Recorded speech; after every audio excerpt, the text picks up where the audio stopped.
Alright, hey guys, Only Gamer here, and welcome back to another episode of games I recently brought online. This is a series where, well, it's pretty self-explanatory. I show you guys games that I brought online. Now, I know it's been a while since I last made one of these videos, and that's mainly because in the last episode, if you remember, I only showed off 4 games in that episode, which was nothing compared to the first one where I showed off I don't even know how many, over 10, easily. And so for this episode, I decided to wait a few months until I brought a lot more games, so I'll have a lot more to show you guys in this episode. And yeah, this is everything that I brought since the last episode back in May. So without further ado, let's just get straight on with it. Alright, so the first game we have here is Gran Turismo Concept 2002 Tokyo Geneva for the PlayStation 2.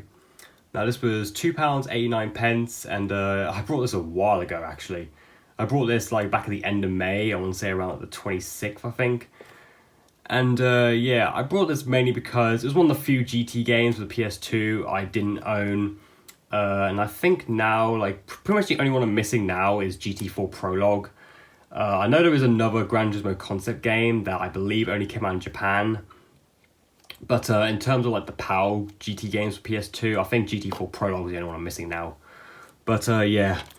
This is one of the 2 concept games for Gran Turismo that came out back on the PS2. And yeah, it was really weird. The first one, God, I forgot what the name of it was. It was 2001 something or other.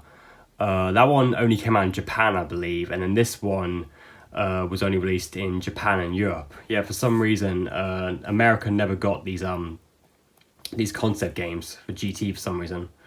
But yeah, it's a pretty interesting release actually. Got no manual, which fucking sucks. I mean, I'm gonna have to buy one at some point. But yeah, so that's the first game right there. And then the next game we have here, this one is quite bizarre. In fact, I even made an entire extra channel video on this game just because of how fucking weird it was. And I brought this solely just out of curiosity, by the way. And I'll explain a little bit more about that in a minute when I show it to you. But yeah, so this next game right here is Cool Borders 2001, but not just any old copy of Cool Borders 2001. This is a bootleg, as you could probably tell by the very low quality printed art. But yeah, this was, oh my god, this was so weird when I first discovered this on eBay. I was literally just scrolling through eBay, and I just randomly came across this, and I remember thinking what the fuck is that? The seller was listing it as if it was a PC copy of Cool Borders 2001, which doesn't even exist. This game never came out on PC. It only came out on the PS1 and PS2. And I was looking at the photos and stuff, and I was like, what the hell is this? So just out of curiosity, I brought it. And yeah, it turns out it's literally just a bootleg of the PS1 version of the game with terrible quality art. And even the disc as well. I mean, just look at that, bro. Look at that. Yeah, it's obvious as fuck this is a bootleg. I mean, it's not even black. I mean, that's how you know something's wrong when you buy a PS1 game and the disc isn't even black. But yeah, literally, I just brought this just out of curiosity because I just wanted to see what the fuck this even was. I mean, I knew it wasn't going to be some unreleased PC build of Cool Wars 2001 or something like that. I kind of had a suspicion that it was just going to be a bootleg, but I just wanted to double check, that's why I brought it actually. I just wanted to know for certain what the hell this even was. And yeah, it turns out it's literally just a bootleg of the PS1 version of the game. I paid £5.49 for this, which is quite cheap for Cool Borders 2001. For some reason, that game is really quite pricey on both platforms, actually, both PS1 and PS2. Yeah, I don't know why, but yeah, this is definitely probably the weirdest game I think I own in my collection. I mean, I even did a whole video on it. If you wanna go check that out, it's on my extra channel. Probably the first time I think I ever bought a bootleg game. But yeah, so moving on to a game that is official this time around. And it's a Tony Hawk game, of course. It's pretty much a running theme at this point that all of these games I brought online videos have to have at least one Tony Hawk game in them. Yeah, and this one is Downhill Jam for Nintendo DS. Now, like I mentioned in my Tony Hawk collection video, I am trying to get a full set. I want to get every version of every Tony Hawk game. And yeah, that's why I brought this, Kind of pissed off, it's got this massive hole in it, but well, what are you gonna do? But yeah, so this is now my 3rd copy of Downhill Jam I brought within the last few months. The only version of this game I'm missing now is the GBA version, and that's it. That's literally the only version of Downhill Jam I'm missing. But yeah, Got that complete right there. Don't know why there's a green sticker in there for. But yeah, it doesn't even close properly because of that hole. But yeah, so happy to have that. All I need to get is Proving Ground, and then the DS set is complete. Then I've got all 3 Tony Hawk games for the DS, except for Tony Hawk Motion, which we're going to try and forget even exists. In fact, we're going to try and forget like any Tony Hawk game released between 2008 and 2015 exist. You know, just completely erase them from your memory, alright? They never happened. The Robomoto games never happened, alright?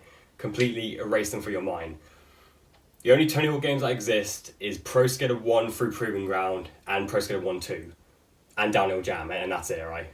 Nothing else came in between those.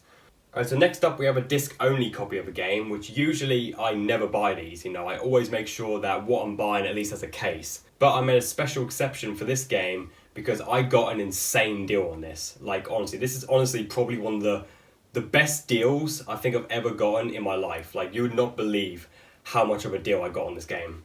Skeleton Warriors for the original PlayStation. Now this right here, in case you weren't aware, the reason why I brought this was because this was Neversoft's first ever game. Yep, before Pro Skater, before even Apocalypse, there was Skeleton Wars. This was the first game Neversoft ever made. You can even see their old logo right there at the front. That's what Neversoft's logo used to look like before the iconic eyeball one.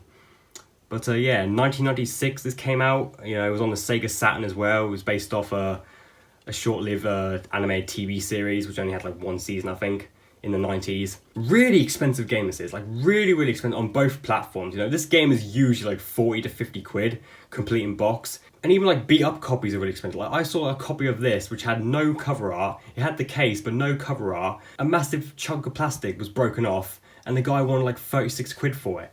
And I was like, bro, what the fuck? But luckily, I didn't pay nowhere near that much for my copy. For my copy, I only paid £8.50. Yeah? £8.50. That's all I paid. And bro, oh my god, I'm so happy I did, because this game is so expensive. Like I said before, this is a 40 to 50 quid game usually, so the fact that I got it for under a tenner is just honestly a miracle, you know. Really happy to have this. Even though I am bummed that it is just a disc, still I'm so glad I got it for that price. So yeah, quite a fun game actually, and that's cool to see, you know, how Neversoft got their start before they became famous with Tony Hawk and later Guitar Hero. And actually, speaking of Neversoft, the next game we have here is also another Neversoft game, and it's another Tony Hawk game. Tony Hawk's Proving Ground for Nintendo Wii. So yes, this is my 4th copy of Proving Ground. I own this for the PS2, the Xbox 360, and the Wii. No, it's my 3rd copy. My 3rd copy of Proving Ground. Just need to get the DS version and the PS3 version, and then I've got all the versions of Proving Ground. But yeah, just like with Downhill Jam and DS, I bought this just for the Tony Hawk collection. Yeah, got it complete right there. This version of the game is exactly the same as the PS2 version, just with like, you know, force motion controls. It's really annoying actually that you can only play with the Wiimote and Nunchuck. You know, there's no option for like a classic controller or a GameCube controller or anything. But yeah, so I brought that just for the collection. This was $1.99, so basically 2 quid. So yeah, got that really cheap. And I think I'm done with the Wii games actually. I think there was only really like 2 Tony Hawk games made for Nintendo Wii. Alright, next up we have a PC game. Yes, since when the hell do I ever buy PC games? And this one I brought because this was the only game in one of my favourite series that I didn't own. And that's Far Cry for the PC. Yes, the original Far Cry, the very first Far Cry that ever came out. And yes, I know there is a console version of this game, but that never came out physically. So I wanted to have a physical version of this game, so I brought the original PC release. But yeah, so here it is. This is where the series started, you know. I've got all the other mainline Far Cries, Far Cry 2, 3, 4, 5, and 6. I've got Primal, I've got New Dawn, I've got the Instincts games, all of them. Even Far Cry Vengeance, the worst one, I've got that as well. But yeah, the only one that was missing was the original Far Cry, and now I finally have it. I haven't tested it out yet. I have no idea this game will even run on my PC. I mean, this game was like the crisis of its day. Like, this game was really like pushing PCs to its limits back in 2004. But yeah, got it complete with a manual. Remember when PC games came on disc? Man, those were the days. Yeah, happy to finally have this. After all these years, I finally got the original Far Cry. And yeah, and I think my Far Cry collection is pretty much complete actually. The only one I'm missing is Far Cry Blood Dragon, which was a mostly digital game, although I believe it did have a physical release from a Far Cry compilation, only in America though, for the 360. There might have been a physical PC release in one country or another, but yeah, but that game was mostly digital. But at least now with the mainline numbered Far Cries, I know I have at least all of them now, all 6 of them. Alright, and then next up we have yet another Neversoft game, well, kind of. MDK for the original PlayStation. Now I know what a lot of you are probably thinking to yourself right now. You're probably thinking like, MDK isn't a Neversoft game, what are you on about? Well, you would be correct in saying that MDK is in fact not a Neversoft game. It was made by Shiny Entertainment, the guys who made Earthworm Jim and some other games. I can only think of Earthworm Jim on the top of my head. But Neversoft made the this specific version of the game for the original PlayStation. So yeah, it was the only time they ever did that actually. It was the only time Neversoft ever ported someone else's game over to another platform. Like, this was the only time they ever did that. But yeah, and I decided to buy it because of that. And yeah, and I'm not too familiar with this game actually. You know, I've seen a handful of like videos. Like, I've watched like Digital Foundry's video on this game before. It even comes with a really cool poster. And of course got the manual right there and the disc. So yeah, I bet you lot didn't even know that. I bet you lot had no idea that the PS1 port of MDK was actually made by Neversoft, but in fact it was. In fact, I can prove it to you right now if we quickly look into the game's manual, and if we go to the credits page. Yeah, look, right there, Neversoft. And it shows like all the programmers and stuff, you know, Mick West, Joel Jewett. They were 2 of the founders of Neversoft, also Chris Ward as well. Is his name even in there? I don't think so. It's Chris George, but not Chris Ward. But yeah. But those 3 guys were the original founders of Neversoft. In fact, Joel was the president of Neversoft through pretty much his entire existence, actually, from 1994 when they first got started up until 2014 when they got merged into Infinity Ward. But yeah, so moving on to the next game, we have another original PlayStation game. This is one I wanted for a very long time. A very, very, very long time. And unfortunately, this was another game that I got disc only, but at least with this one, it came with a manual, so I got a disc and manual this time around, not just the disc. But yeah, this one is Duke Nukem Land of the Babes for the original PlayStation. Yeah, I've got the other 2 Duke Nukem games, Duke Nukem, aka Duke Nukem Total Meltdown, and Time to Kill. In fact, Duke Nukem's right here actually. This was the PS1 port of Duke Nukem 3D. And I've got Time to Kill somewhere else. I can't be asked to get it right now, but yeah, this was the only one I'm missing, Land of the Babes. This was one of the third person Duke Nukem games that came out like during the long period in time of Duke Nukem Forever's development. But yeah, obviously disc right there, manual. So yeah, we need to get a case for this at some point. It didn't actually come with this case, I put this in here. But yeah, I'm really happy to still have the game. You know, I've wanted this for many, many, many, many, many, many years. So yeah, I'm really happy to finally have that. Moving on to yet another Neversoft game and another Tony Hawk game. This time, Tony Hawk's Underground 2 for Nintendo GameCube. Now, I've already shown this off before. I showed this off in my last CX Pickups video. It actually came on the same day I recorded that video. But yeah, Thug 2 for the GameCube. I also mentioned in that video that the only Tony Hawk game on that system I'm missing is American Wasteland, because I brought Underground 1 as well. Actually, also in the last CX Pickups video, I showed it off as well. But yeah, so that's the only Tony Hawk game I need to get for GameCube is American Wasteland, and then I've completed that set. Yeah, got that complete as well. And yeah. But anyway, so now moving on to the final game of today's episode. Now this one literally only came in the post yesterday. Like literally yesterday, as I'm filming this right now, this just came in the post. And this was a series that only just recently, just a few days ago actually, its reboot came out. In fact, I actually bought this the day after the reboot was released. And that's Saints Row Get Out of Hell for the Xbox 360.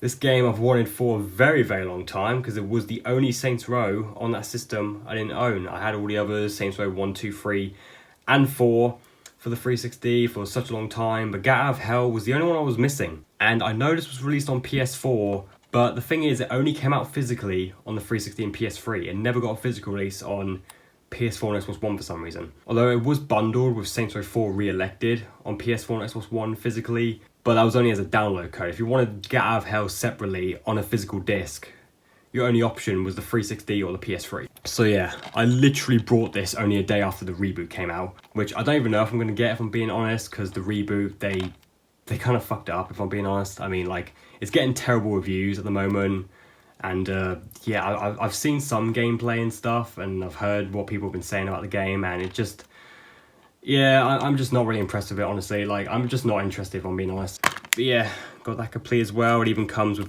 some DLC, which is probably would have been used. It's cost me £5.85, which was quite cheap for this game. You know, Get Out of Hell was quite a hard game to find, actually. There are some listings on eBay for like a tenner or so, but yeah, it's very uncommon. Like, you would never see this like a secondhand store or anything. You know, it's a very, very uncommon game for some reason. But I'm happy to finally have this because I've wanted this for a very, very, very, very long time. You know, just like with most of the games I've shown in this video. So yeah, and that's everything. That is everything I brought over the last 3 months or so off eBay, and yeah, overall I'm really happy with all the stuff that I brought. Hope you guys enjoyed this video. Hope it wasn't too long for you guys. Hope you weren't bored. I know I do tend to ramble on a bit at times, but also as well, I've got a piece of paper right next to me with all the prices written down. Like, this is so I can remember them for the video. So just in case I forgot to mention any prices for any of the games in this video, I'm just going to quickly show you right there. That's how much I paid for each game in total. So yeah, so I've spent quite a lot of money actually over the last few months, let's just say. So yeah, I don't even know how much in total, but yeah, quite a lot. But anyway, so I'm going to wrap this video up now. I hope you guys enjoyed this video. And yeah, as usual, I don't know how to fucking outro videos, so I'm just going to do the usual please like, subscribe, and peace thing. So yeah, I'm going to do that right now. Please like, subscribe, and peace. And I'll see you guys in the next video. And yeah, take care.